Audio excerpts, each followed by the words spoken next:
Magandang araw po. So, nandito na po tayo sa part 5 sa patuloy nating pagsagot doon sa part 13 to 14 na kinontent nung ating kausap. At sa pagkakataong ito ay ipagpapatuloy po natin itong ating reliable source sa history. So, dito makikita ninyo mga kababayan nung i-feature nila yung Caburis Codex. Makikita nyo ang sabi rito, some scholars after analyzing the colophon nag-claim lang, no? Hindi talaga yan kumpirmado no? So inakala nila na naisulat itong Caburis manuscript, 100 years after 65 persecution of Nero. Yun ang claim, yun ang paunang impormasyon na hindi pa napapatunayan, no? Yun yung sinasabi dito sa binasa ko sa inyo ng nakaraan. Yan yung batay sa paunang impormasyong mula sa nakuha ng colophon nito na isinulat ng 165 AD. Yan yung paunang impormasyon na hindi pa nakukumpirma at hindi na kailanman mapapatunayan at hindi na kailanman magiging totoo dahil pinamamalian na po yan ng history. Ito, ipapakita ko sa inyo uli yung aking binasa kaganina. Ipagpatuloy po natin yung aking binasa. Ayan. Kinote po ng Aramaico wordpress.com yung sinabi ni Paul Yonan, which is the creator and founder of the Peshita.org. Ang sabi, whose native language is Aramaic and a deep knowledge of the history of the church in the East. After reading the colophon, that he found no reference to 100 years. He further states that the Great Persecution does not refer to Nero.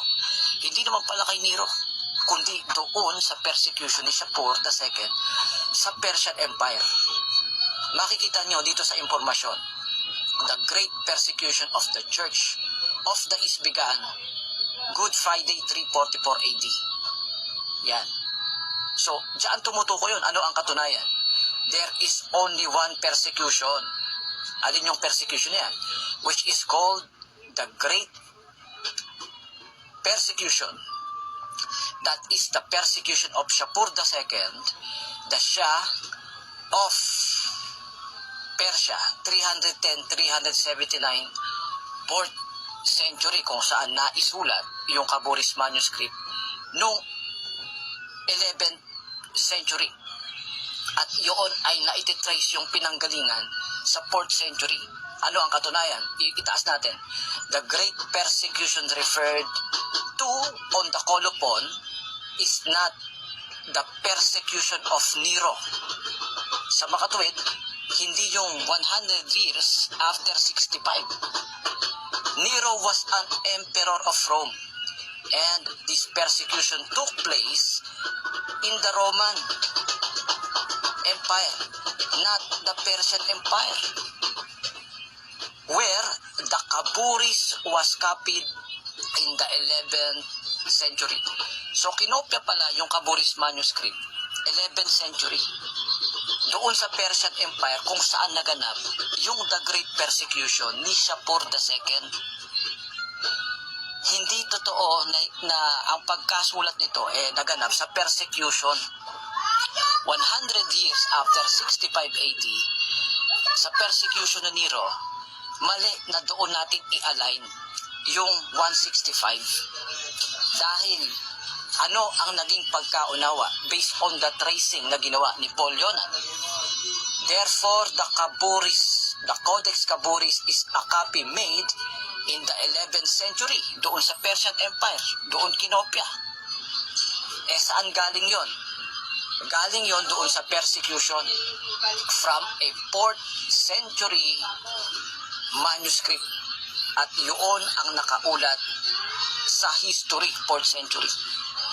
Yun yung binabanggit, yung persecution ni Shapur at hindi yung persecution ni Nero. At yan po ay backup ng history. Makikita nyo. Ayan. Meron po talagang umiral na Shapur II, Shah of the Persian Empire. 335 to 375. Kaya reliable yung ating pinagbabatayan. Ang katunayan, ang tawag dyan noon ay hindi pa naman kaburis eh. Other scriptures, gospel, the epistle, Kaya napahinto, no? Yung there were no services, no? Ginagamit kasi yung scriptures eh. Pero sabi dito, before the arrangement of the ecclesiastical psalmody was settled, neither the gospel nor the other scriptures were accustomed to be read on the Sabbath. Hindi natuloy eh. But out of regard to the canons which forbade fasting or kneeling on the Sabbath, there were no services kasi nga pinersecute na sila ni Shapur II.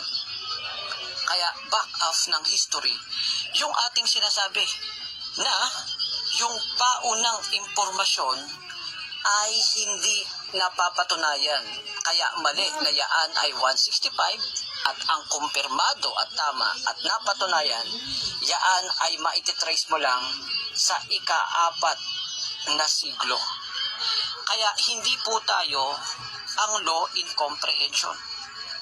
Ang isa pang katunayan, meron pong nagsuri ng bagay na yan, no? So, back off na po tayo. That is our primary basis. Eto, dagdagan pa natin. Meron pong isang website, no? Itong fortheloveofthetruth.wordpress.com. Pinag-aralan po nila ang bagay na yan. Binasa nila yung nakaulat sa whyagain.com, yung Wikipedia, kung saan iniuulat yung ulat ng Better Light Company. Ipakita lang natin sandali. Eto, yung ulat ng Better Light Company, ayan yung makikita sa Wikipedia. Yung Colophon claim, nabasa nila yan. Hindi kumpirmado. Nabasa nila yung ulat sa Better Light Company, 2 datos na hindi sigurado yung 165, at yung Why Again, nabasa nila. Ano ang naging konklusyon ng website sa bagay na ito? Ito, pakinggan nyo after nilang masuri. Ano ang sabi? The Kaburis Codex was from 12th century or slightly earlier. Tama, ayun ang nakasulat sa history.